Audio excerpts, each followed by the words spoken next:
Hello बच्चों। तो आज का जो हमारे पास सवाल है वो चैप्टर 1 का 8th नंबर का सवाल है। ठीक है, क्या कह रहा है, दो बिंदु आवेश क्यू ए 3 माइक्रोकूलम तथा क्यू बी माइनस 3 माइक्रोकूलम निर्वात में एक दूसरे से 20 सेंटीमीटर की दूरी पर स्थित है। तो पहले पार्ट में हमें दोनों आवेशों को मिलाने वाली रेखा ए बी के मध्य बिंदु ऊपर विद्युत क्षेत्र कितना है ये निकालना है। और दूसरे में क्या कह रहा है, यदि 1.5 इंटू 10⁻⁹ कूलम परिणाम का कोई भी ऋणात्मक परीक्षण आवेश इस बिंदु पर रखा जाए तो परीक्षण आवेश पे कितना बल का अनुभव करेगा। ठीक है, तो ये देखते हैं हम क्या करेंगे, पहला पार्ट सॉल्व करेंगे। तो पहले पार्ट के लिए क्या कर सकते हैं, एक ए और बी दो बिंदु लेंगे और इस बिंदु के बीच की दूरी मतलब ए से बी तक का डिस्टेंस कितना आएगा, 20 सेंटीमीटर आएगा। तो इसका जो मध्य बिंदु ओ है वो उसको 10 सेंटीमीटर में क्या करेगा, डिवाइड करेगा। तो हम क्या करेंगे, ओ पर पहले ए के कारण ओ पर विद्युत क्षेत्र निकालेंगे। तो ए के कारण ओ पर लगने वाला विद्युत क्षेत्र आएगा। ठीक है, तो कितना आएगा, E A equal to 1/4 pi epsilon 3 into 10⁻⁻6 upon 10 into 10⁻⁻2 का होल स्क्वायर। ए बी दिशा में ध्यान से सुनो, 3 इंटू 10⁻⁻6 मतलब क्या है, 3 माइक्रोकूलम की वैल्यू है। हमें पता है ए से ओ तक 10 सेंटीमीटर का डिस्टेंस है, तो उसको हमने मीटर में कन्वर्ट किया तो 10 इंटू 10⁻⁻2 का होल स्क्वायर आ जाएगा।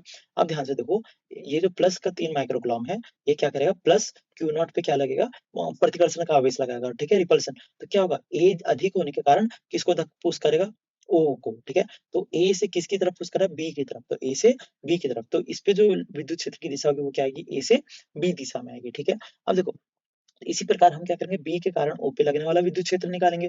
तो क्या आएगा, E B U equal to 1/4 by epsilon 3 into 10⁻⁻6 upon 10 into 10⁻⁻2 का होल स्क्वायर। ठीक है, यहाँ पे हमारे पास क्यू की वैल्यू भी सेम है, बट माइनस में तो कोई फर्क नहीं पड़ता। और यहाँ पे क्या है, हमारे पास सेंटीमीटर मतलब डिस्टेंस क्या बराबर है।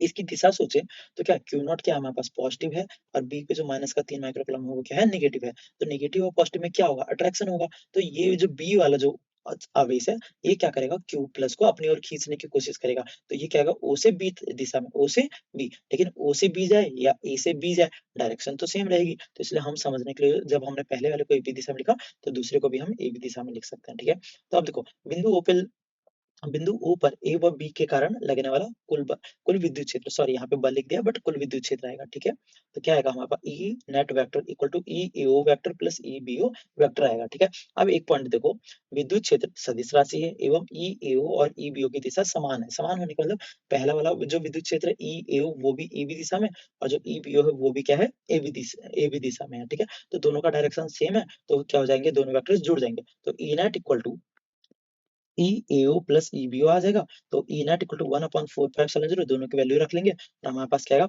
E net. सेम चीज को अगर हम दो बार ऐड करेंगे तो दो से मल्टीप्लाई भी कर सकते हैं। तो इसको मल्टीप्लाई करेंगे तो क्या आएगा, 2 इंटू 9 इंटू 10⁻9 इंटू 10 3 इंटू 10⁻⁻6 अपन क्या आएगा, 10 का स्क्वायर करेंगे तो 100 इंटू 10⁻⁻2 का स्क्वायर करेंगे तो 10 की पावर कितना, -4। नंबर्स को आपस में मल्टीप्लाई करेंगे तो 54 आएगा, और 10 की पावर को आपस में सम और सब्ट्रैक्ट करेंगे तो 10⁻9 - 6 + 4 अपॉन 100 आ जाएगा। ठीक है, सॉल्व करेंगे तो क्या आएगा, 54 इंटू 10⁻7 अपॉन 100 को हम लिख सकते हैं 10⁻2 लिख सकते हैं। सॉल्व करेंगे तो कितना आएगा, 54 इंटू 10�5 न्यूटन कूलम बोल सकते हैं। ठीक है, ये भी बोल सकते हैं, या पॉइंट अगर शिफ्ट करेंगे तो ई नेट इक्वल टू क्या आ जाएगा हमारे पास, 5.4 इंटू 10⁻6 न्यूटन कूलम आ जाएगा। ठीक है।